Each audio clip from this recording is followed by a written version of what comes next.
This week we're reviewing Haval's 2022 Jolion HEV.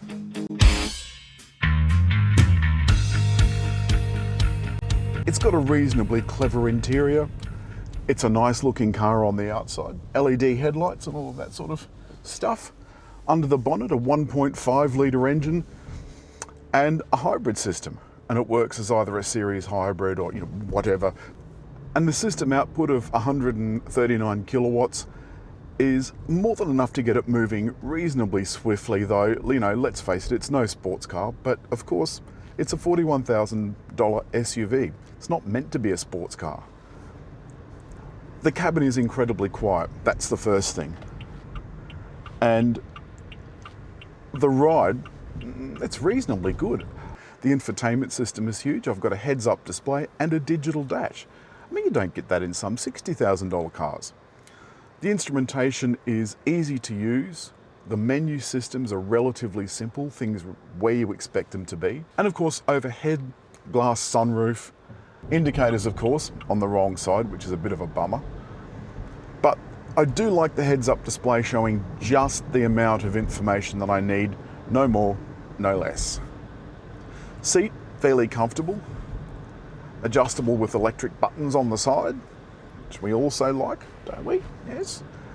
And the climate control has 2 zones.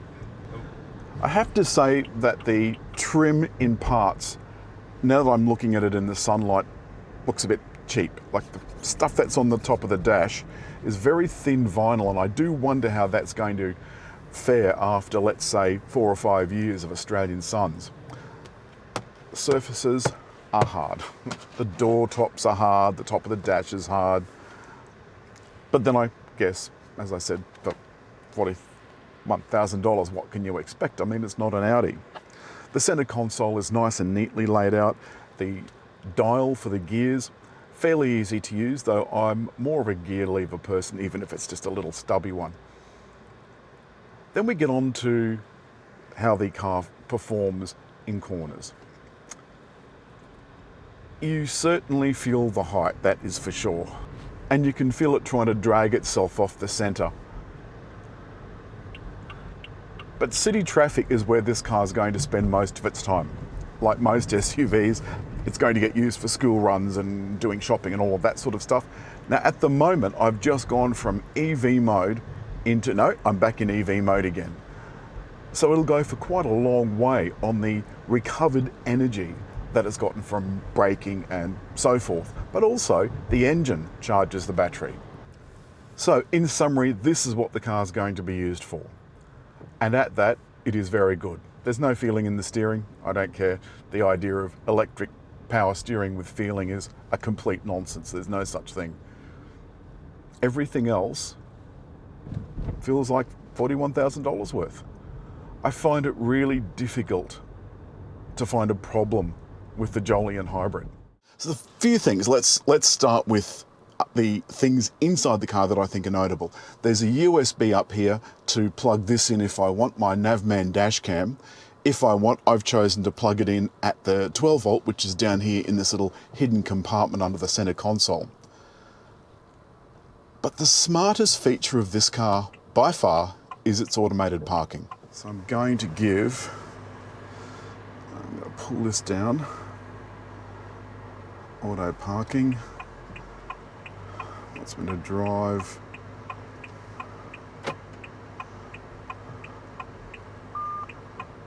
Right.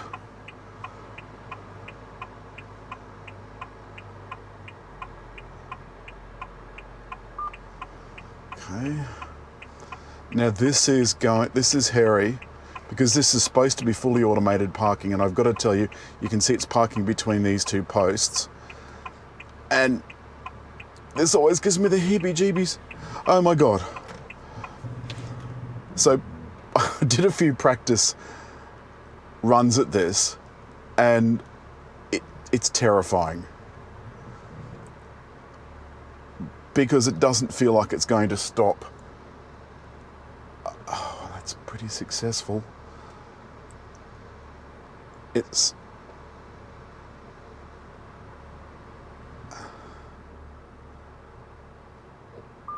Right, so it's activated, it's got in, activated the park and turned the handbrake on.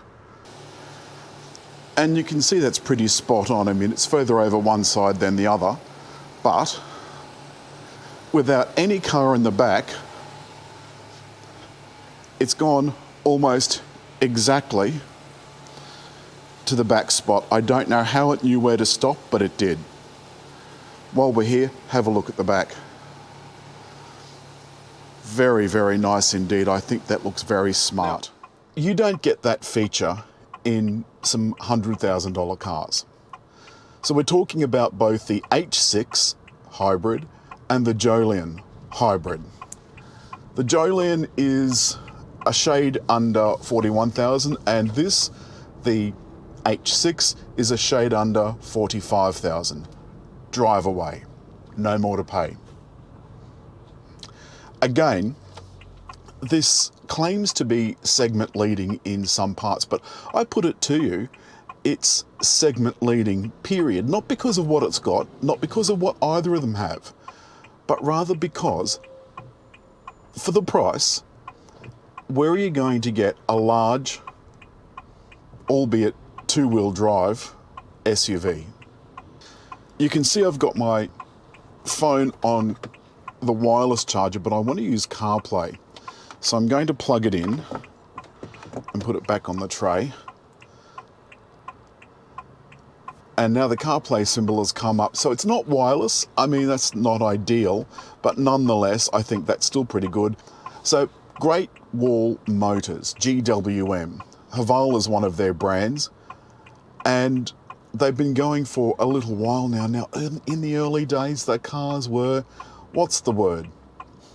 How's your father? They felt cheap, they looked cheap, and frankly, they looked like copies. So the Ute looked a bit like a copy, a very bad copy of a Toyota Hilux. That's not the case anymore. This thing's lovely. It looks lovely, as does the Jolion. Then we go to the engines. Now the drivetrains work a little bit like a Toyota hybrid, so you'll be used to that already. It operates a little bit in EV mode. It's in EV mode now. The other interesting thing is that this is digital, all digital, plus I've got a heads-up display. And as I took off from the lights, it changed from EV mode seamlessly. So now it's capturing energy as I'm pulling up at the lights. When I put my brake on, it captures even more energy. $45,000. So I want you to keep in mind the price of the Jolion and the H6 as we go through this. So it's hybrid, $45,000, $41,000. And they both operate pretty much the same way. They're absolutely loaded to the gunnels. And I just want to nip back for a moment to the home screen. This has got the normal driving features. So the seats are heated and cooled, there's a heated steering wheel. And you can operate them both from this screen, and you can get your radio. Interestingly, this doesn't have navigation built in. None of them do. And both of these are based on the top model, the Ultra. So the Ultra has the full shebang. It's got a sunroof and God knows what else. Fancy mirror. Not a screen in the mirror, unfortunately, but it's $45,000. The trim, it's called leather, but then it's got a name which makes me think that it's synthetic leather. Doesn't matter, I don't care, I can't tell. If you pull down, you'll see that the screen that I was using for the parking is here. It's all the driver aids, including steering modes and so forth. Now that we're up to speed, I've got the speed set at 80. It's also turned on the driver aids, so the lane keeping assist and so forth. The handling is, it's okay, nothing wrong with it. So you add to that this quiet, smooth ride. Now at the moment, the petrol engine is charging the battery and it's also driving the wheels. So it's in parallel drive. And the energy monitor on the dashboard is telling me what I'm doing. I can see on the heads-up display exactly what I can see down here on the middle, which is a graphic of the highway and the lines either side, and also the cars on the side. I can see this truck, I can see the car in front of me, a little bit like a Tesla. The Jolion has 139 kilowatts, the H6 179 kilowatts. And that's plenty to go through the front wheels. It does get them chirping at lights, fairly chirping. Then we come to the interior. It's nice. The surfaces are soft. The Jolion was a little hard in places. So I can see the lights come on now. Don't know if you can see that down here. But there's this Tron pattern in red. Say recent searches. No, let's go back. Let's go say places. Rightio. Okie dokie. Now I'm starting off in battery mode.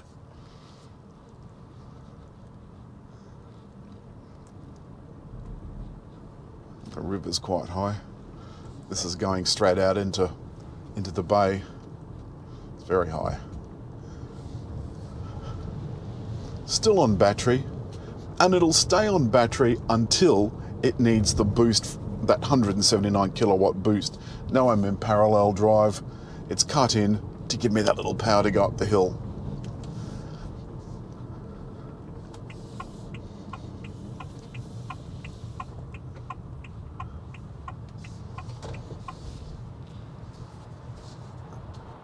When you put your foot down, you can hear that it skidded. Now, the traction control for some reason didn't kick in, or if it did, I certainly didn't see anything on the screen. But the wheels were really scrambling for grip. Then we come to safety. Something that the early Great Wall cars, as I said before, got really lousy ratings. This got 5 stars. So did Jolion. 5 stars. If there's a couple of faults, I always like to pick things I like and don't like. The cruise control is down here on a stalk in the H6. I'd prefer that up on the steering wheel. Now this week we've done a longer trip and city duty, a couple of chores, airport run, and it's been such a pleasure. That's it. That's all this week for the HEV. For 41 grand, I don't think you can do a much better job. What do you think? As always, hit like, leave a comment, and just there to subscribe.